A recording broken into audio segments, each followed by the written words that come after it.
റഷ്യയിൽ നിന്ന് ഇന്ത്യയിലേക്ക് നേരിട്ടുള്ള ട്രെയിൻ സർവീസ് വരാൻ പോവുകയാണ്. റഷ്യയെ ഇന്ത്യൻ മഹാസമുദ്രവുമായി ബന്ധിപ്പിക്കാനും ഇന്ത്യയിലേക്ക് പ്രവേശനം നൽകാനും കഴിയുന്ന ഒരു റെയിൽവേ പാതയെക്കുറിച്ച് പഠിക്കാൻ മോസ്കോ നിർദ്ദേശിച്ചിട്ടുണ്ട് എന്നാണ് ലഭിക്കുന്ന വിവരങ്ങൾ. റഷ്യൻ ഉപപ്രധാനമന്ത്രി മറാത്ത് ഗുസലേൻ ടാസ് വാർത്താ ഏജൻസിക്ക് നൽകിയ അഭിമുഖത്തിലാണ് ഈ ഒരു ആശയം പങ്കുവച്ചത്. ബോഫറസ്, അതോടൊപ്പം തന്നെ ഹോർമുസ് കടലിടുക്ക് തുടങ്ങിയ പ്രധാന സമുദ്രപാതകളുമായി ബന്ധപ്പെട്ട അപകട സാധ്യതകൾ കുറയ്ക്കുന്നതിന് റഷ്യ ബദൽ പാതകൾ പരിഗണിക്കണമെന്ന് അദ്ദേഹം പറയുന്നത്. ഇന്ത്യൻ മഹാസമുദ്രത്തിലേക്ക് ഒരു റെയിൽവേ പാത നിർമ്മിക്കുന്നതിനെ കുറിച്ച് റഷ്യ പഠിക്കണമെന്നാണ് ഗുസലേൻ പറഞ്ഞത്. തുർക്കിസ്ഥാൻ, അതോടൊപ്പം തന്നെ ഇറാൻ, അഫ്ഗാനിസ്ഥാൻ, പാകിസ്ഥാൻ എന്നിവയിലൂടെ കടന്നുപോയി ഇന്ത്യയിലെത്തുന്ന ഒരു പാത ഇതിനായി പരിഗണിക്കുന്നുണ്ട്. ഇന്ത്യയിലേക്കുള്ള പ്രവേശനം സാധ്യമാക്കുന്ന ഏത് മാർഗവും റഷ്യ പരിഗണിക്കുമെന്നാണ് അദ്ദേഹം പറയുന്നത്. എന്നിരുന്നാലും ഇതൊരു നിർദ്ദേശം മാത്രമാണ്.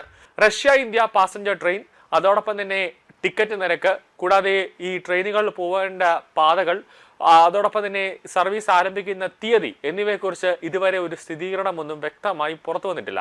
പ്രധാന സമുദ്രപാതകൾക്ക് ഒരു ബദൽ സംവിധാനം ഒരുക്കുക എന്നതാണ് ഈ നിർദ്ദേശത്തിന്റെ പ്രധാന ലക്ഷ്യം. ലോകത്തിലെ പ്രധാന കപ്പൽ ഗതാഗത പാതകളിൽ ഒന്നാണ് ഹോർമുസ് കടലിടുക്ക്. ആഗോള എണ്ണ വ്യാപാരത്തിന്റെ ഏകദേശം 25% LNG കയറ്റുമതിയുടെ 20% ഈ കടലിടുക്ക് വഴിയാണ് നടക്കുന്നത്. ബോസ്ഫറസ്, ഹോർമുസ് കടലിടുക്ക് എന്നിവയുമായി ബന്ധപ്പെട്ട ആശങ്കകൾ ബദൽ കരമാർഗങ്ങളെ പ്രധാനപ്പെട്ടതാക്കിയേക്കാമെന്നാണ് ഗുസലേൻ പറയുന്നത്. ഇന്ത്യയിലേക്കുള്ള റെയിൽവേ ബന്ധം സമുദ്രപാതകളെ മാത്രം ആശ്രയിക്കാതെ ഇന്ത്യൻ മഹാസമുദ്രത്തിലേക്ക് ചരക്കുകൾ എത്തിക്കാൻ റഷ്യയ്ക്ക് മറ്റൊരു മാർഗം നൽകും.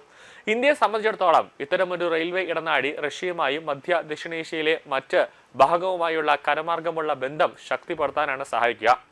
ഈ പദ്ധതി യാഥാർത്ഥ്യമാവുകയും ഇരു രാജ്യങ്ങളും തമ്മിൽ കരമാർഗമുള്ള ബന്ധം സ്ഥാപിക്കുകയും ചെയ്താൽ ഭാവിയിൽ വിനോദസഞ്ചാരികൾക്ക് യാത്ര ചെയ്യാനുള്ള അവസരം ഇത് ഒരുക്കിയേക്കാം. ഏതായാലും ഇന്ത്യയിലേക്ക് കരമാർഗം ഒരു ബന്ധം സ്ഥാപിക്കുന്ന കാര്യം റഷ്യ പരിഗണിക്കുന്നുണ്ട് എന്നത് തന്നെ വളരെ പ്രധാനമാണ്. നിലവിൽ റഷ്യ, ഇറാൻ, ഇന്ത്യ എന്നിവയെ ബന്ധിപ്പിക്കുന്ന ഏകദേശം 7200 കിലോമീറ്റർ ദൈർഘ്യമുള്ള international north south transport corridor ഉണ്ട്. റെയിൽ, റോഡ്, കടൽ മാർഗങ്ങൾ ഉപയോഗിച്ച് ചരക്ക് നീക്കം നടത്തുന്നതിനാണ് ഈ രൂപകൽപ്പന ചെയ്തിട്ടുള്ളത്. പരമ്പരാഗത പാതകളിലൂടെയുള്ള ചരക്ക് ഗതാഗതത്തിന് ഏകദേശം 40 ദിവസം വേണ്ടിവരുമ്പോൾ ഈ ഇടനാഴിയിലൂടെ അത് 20 മുതൽ 25 ദിവസമായി കുറയ്ക്കാൻ സാധിക്കും. കടൽ മാർഗമുള്ള യാത്രയുടെയും ചരക്ക് കൈമാറ്റങ്ങളുടെയും ആവശ്യം അത് കുറയ്ക്കുന്നതിനാൽ പൂർണ്ണമായും കരമാർഗമുള്ള റെയിൽ ബന്ധം കാര്യക്ഷമമാക്കി നിർമ്മിക്കുകയും പ്രവർത്തിക്കുകയും ചെയ്താൽ അത് മൾട്ടി മോഡൽ പാതയേക്കാൾ വേഗത ഏറാനും സാധ്യതയുണ്ട്.